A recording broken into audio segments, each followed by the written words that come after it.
नमस्कार, जय साईं राम साथियों। आपकी साईं आंटी फिर आपके बीच में। साथियों, फिर बात करती हूँ बाबा के आशीर्वाद की, उनकी कृपा की या उनके चमत्कार की। तो अभी जब मैं दशहरे पर शिरडी गई थी तो वहाँ पर मुझे दो महिलाएं मिली। मैंने उनसे वैसे ही पूछा कि क्या आप दिल्ली से हो? उन्होंने कहा हाँ। तो बोली आप मुझे जानते हो? मैंने कहा नहीं, जब साईं दरबार में आ गए तो सब साईं परिवार है। तो वो बड़े मतलब खुश हुए। तो थोड़ा परिचय दिया मैंने। तो उन्होंने कहा कि साईं आंटी आप यहाँ पर आना और भजन गाएंगे रात को। मैंने कहा ठीक है। तो मैं वहाँ पर चली गई और हमने मिल करके भजन गाए। उसके बाद थोड़ी जब वार्तालाप हुई तो पता लगा कि मैं भी रिटायर्ड वाइस प्रिंसिपल हूँ और वो भी पेशे से टीचर हैं। वो अभी जॉब में हैं। वो और उसकी बड़ी सिस्टर दोनों आए हुए थे। तो वो कहने लगे आंटी बाबा की बहुत कृपा, बड़े चमत्कार होते हैं। तो मैंने कहा हाँ बेटा, मेरे साथ भी होते हैं और मैं अपने यूट्यूब चैनल पर साईं आंटी पर ये एक्सपीरियंसेस शेयर करती हूँ। तो वो कहने लगे आंटी हम आपको बता रहे हैं, आप ज़रूर ज़रूर साईं भक्तों तक हमारी बात को पहुँचाना, लेकिन हम वीडियो नहीं बनाएंगे। मैं आपके सामने वैसे नहीं बनवाऊंगी वीडियो, लेकिन मैं आपको बता रही हूँ। मैंने कहा बेटा कोई दिक्कत नहीं है, मैं अभी वीडियो बना लेती हूँ, आप मेरे साथ बैठो, बताना खुद ही। तो बोले नहीं आंटी, कोई भी रीज़न मान लो कि मैं डायरेक्ट नहीं आ सकती हूँ, कुछ पारिवारिक परेशानी है जो भी उन्होंने बताई। मैंने कहा चलो कोई बात नहीं, लेकिन आंटी मैं आपसे रिक्वेस्ट कर रही हूँ कि आप ये बाबा की कृपा चमत्कार ज़रूर बताना। तो आज मुझे याद आया कि मैंने तो आपको बताया ना ही वो अनुभव, तो इसलिए मैं ये वीडियो बना रही हूँ साथियों। तो वो टीचर हैं और जिस स्कूल में वो टीचिंग करती थी वहाँ वो सेटिस्फाइड नहीं थी। वो चाहती थी कि मेरी किसी अच्छे स्कूल में जॉब लगे, और वो इंग्लिश की टीजीटी हैं, इंग्लिश की मैम हैं। तो कहने लगी कि एक दिन एक पोस्ट निकली तो वो बहुत बड़े स्कूल का नाम था। तो मैं सोच नहीं सकती थी कि उस स्कूल में मुझे ये जॉब मिल सकती है। फिर भी मैंने सोचा कि मुझे कोशिश तो करनी चाहिए। तो मैंने वहाँ पर फॉर्म भर दिया और मुझे कॉल भी आ गई। जब वहाँ पर रिटर्न टेस्ट समझो उन्होंने लिया तो मैंने बहुत अच्छा लिखा। तो जितने भी वहाँ पर आए थे उनमें से मेरा सिलेक्ट हो गया, लिखा हुआ रिटर्न सिलेक्ट हो गया। तो उन्होंने फिर मुझे इंटरव्यू के लिए कॉल कर दिया। तो आंटी मैं आपको यकीन नहीं दिला सकती कि मैं कितनी डरी हुई थी कि मुझे तो कुछ आता नहीं है और मैं इंटरव्यू में क्या बोलूँगी। तो किसी टीचर ने मुझे कहा जो तुम्हें ना आए ना कोई क्वेश्चन, सीधा बोल देना आई डोंट नो, कोई बात नहीं आप जाइए। तो बोली कि आंटी मैं डरते डरते चली गई। मैं साथी उस तरह से बता नहीं पा रही हूँ जितना अच्छी तरह से वो मुझे बता रही थी, लेकिन अब चलिए किसी कारण से वो नहीं बता पाई। लेकिन आप उनके हाव भाव, एक्शन, वो सब देखते तो बहुत आनंदित होते। मैं उतनी अच्छी तरह नहीं बता पाऊँगी, कोशिश करूँगी लेकिन। तो कहने लगी कि जब वहाँ पर गए तो उन्होंने जैसे रूम था जहाँ पर इंटरव्यू होना था ओरल, तो वहाँ पर कह रही एक मंदिर बना हुआ था आंटी, तो वहाँ पर साईं बाबा थे। तो मैं तो बाबा को बिल्कुल नहीं जानती थी, मैं शिव भक्त हूँ और मैं शिव जी को जानती थी, मैं तो उनको जानती नहीं थी। लेकिन जब मैंने उनको देखा साईं बाबा को, और वहाँ पर साईं बाबा लिखा भी हुआ था, तो कहने लगी मैं इतनी घबराई हुई थी आंटी कि मैं ऐसे बोलने लग गई शिव जी महाराज मुझे नहीं पता, साईं बाबा मुझे नहीं पता, आप क्या हो कुछ हो, लेकिन ठीक है साईं बाबा आप हो और मैं बस आप सही कह रही हूँ, आप ही मेरे लिए शिव हो। मैं उनकी एक्टिंग आपको कर नहीं पा रही हूँ जितनी अच्छी तरह वो बता रही थी, आप ही मेरे शिव हो, आप ही मेरे शिव हो साईं, आप ही मेरे शिव हो। मैं नहीं जानती आप शिव हो या साईं हो, मुझे नहीं पता कुछ भी आप कौन हो, लेकिन साईं बाबा बस आप ही मेरे लिए शिव हो, सब कुछ आप ही हो साईं बाबा, मुझे ये नौकरी दिलवा देना, मुझे इस नौकरी की बहुत ज़रूरत है करके कहती है। मैं चली गई अंदर और आंटी मुझे बहुत सारी चीज़ें बतानी नहीं आई, यानी कि कुल मिला के मेरा इंटरव्यू सेटिस्फैक्ट्री नहीं था।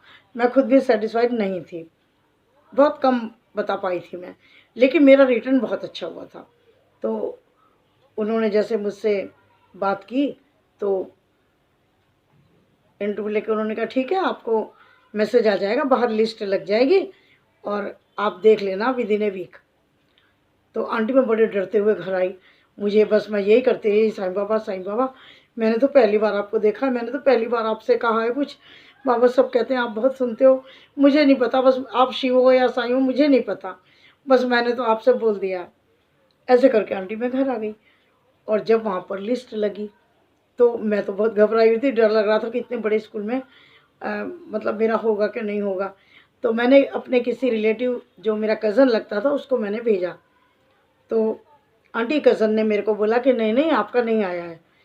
तो मैं उनसे बोली कि नहीं नहीं ऐसा नहीं हो सकता, मेरा दिल कह रहा है कि मेरा आया होगा। तो कहते फिर ठीक है, दिल की बात सुन लो, मैं बता रहा हूँ ना आपका नहीं आया नाम, आपको लग रहा है आपका नाम है तो आके देखो, आपका नाम नहीं है। तो बोली कि आंटी मुझे यकीन नहीं हो रहा था। यकीन क्यों नहीं हो रहा था कि मुझे एक रात पहले सपना आया था आंटी जी, उसने मुझे बताया कि उसमें बहुत बड़ा शिवलिंग और आंटी 500-500 की इतनी इतनी गड्डियाँ पूरे शिवलिंग पे भरी हुई थी। और आंटी मैंने ऐसे करके ना जल्दी जल्दी सारी गड्डियाँ अपनी झोली में भर ली और मैं उनको लेकर के आ गई। तो एक दिन पहले जो मेरे साथ हुआ, मुझे नहीं लग रहा था कि मेरा नहीं होगा, मुझे लग रहा था नहीं मुझे होगा, और अगर मुझे नहीं होना था तो मुझे ये सपना क्यों आया। लेकिन फिर मैं यूँ भी सोचने लगी कि मैंने तो प्रेयर की थी साईं बाबा से, तो मुझे शिवलिंग क्यों दिखा, मुझे तो बाबा दिखने चाहिए थे। कह रही मैं बड़ी उलझन में आंटी, मैं बता नहीं सकती अपनी मनस्थिति। लेकिन आपको बता रही साथियों, जिस एक्शन के साथ वो मुझे बता रही थी, मैं चाहकर भी आपको नहीं बता पाऊँगी कि मुझे कितना आनंद मिल रहा था उनकी आँखों को देखकर, उनके हाव भाव देखकर। तो कह रहे आंटी मैंने फिर अपने उसको बोला भतीजे को कि नहीं नहीं मेरा ज़रूर होगा, मेरा ज़रूर होगा, मुझे पूरा विश्वास है कि मैंने सुना है कि बाबा को जब प्रेयर करते हैं तो वो पूरी हो जाती है, मेरा नाम देखो आया होगा। तो कहते वो ऐसे ही बोलता रहा। फिर घर आके बैठ गया आराम से। मैं उसको कह रही सच में नहीं आया मेरा नाम क्या? कह रहे हाँ बता तो रहा हूँ नहीं आया, जाके देखाओ। कह रही मैं आंटी लेकिन बार बार कह रही भाई मेरा मन तो मान नहीं रहा, मेरा मन तो मान नहीं रहा, मेरा ज़रूर होगा ज़रूर होगा।